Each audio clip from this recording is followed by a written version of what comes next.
ఈ ఇన్ఫర్మేషన్ని bank account ఉన్న ప్రతి ఒక్కరికి షేర్ చేయండి. ఎందుకు అంటే ఫర్ ఎగ్జాంపుల్గా మన బ్యాంక్ అకౌంట్లో ఒక 10 lakhs ఉందనుకోండి, మనకి ఏదైనా జరిగితే చాలామంది ఏమనుకుంటారంటే మన తర్వాత ఆ డబ్బుల్ని బ్యాంక్స్ అనేవి మన ఫ్యామిలీకి ట్రాన్స్ఫర్ చేస్తాయని చెప్పి చాలామంది అనుకుంటారు.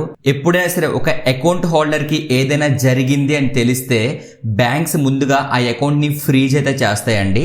అయితే ఎవరైనా సరే నామినీని పెట్టుకున్నారనుకోండి, మీ బ్యాంక్ అకౌంట్ ఉంది, మీరు ఒక నామినీకి పెట్టుకున్నారనుకోండి, అప్పుడు నామినీ వెళ్ళి బ్యాంక్కి కావాల్సిన రిక్వైర్మెంట్ డాక్యుమెంట్స్ ఏవైతే ఉన్నాయో, డెత్ సర్టిఫికేట్ అవ్వచ్చు, వాళ్ళు ఇంకేమైనా డాక్యుమెంట్స్ అడిగేటప్పుడు ఆ డాక్యుమెంట్స్ అన్ని సబ్మిట్ చేస్తే ఆ డబ్బులు కొన్ని రోజుల్లో అయితే ఆ నామినీ పర్సన్కి అయితే ట్రాన్స్ఫర్ చేస్తారు. ఇక్కడ వరకు బాగానే ఉంది. కానీ మీ బ్యాంక్ అకౌంట్కి మీరు నామినీ పెట్టకపోతే అప్పుడు ఏం జరుగుతుంది? మీరు చేయవలసింది ఏంటంటే బ్యాంక్కి వెళ్ళి మీరు బ్యాంక్ అడిగిన ప్రూఫ్లన్నీ కూడా సబ్మిట్ చేయాల్సి ఉంటుంది. అలా మీరు కావాల్సిన డాక్యుమెంట్స్ అన్ని సబ్మిట్ చేసిన తర్వాత కూడా మనీ అనేది ఆ ఫ్యామిలీకి ట్రాన్స్ఫర్ చేయాలి అంటే కొన్ని సందర్భాల్లో మంత్స్ అయితే, కొన్ని సందర్భాల్లో ఇయర్స్ కూడా పట్టొచ్చు అనమాట.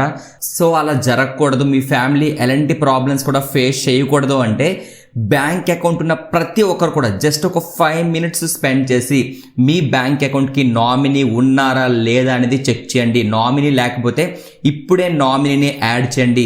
మీరు అలా యాడ్ చేయకపోతే మీకు ఏదైనా జరిగితే ఆ డబ్బుల్ని బ్యాంకు ఫ్రీజ్ అయితే చేస్తుంది.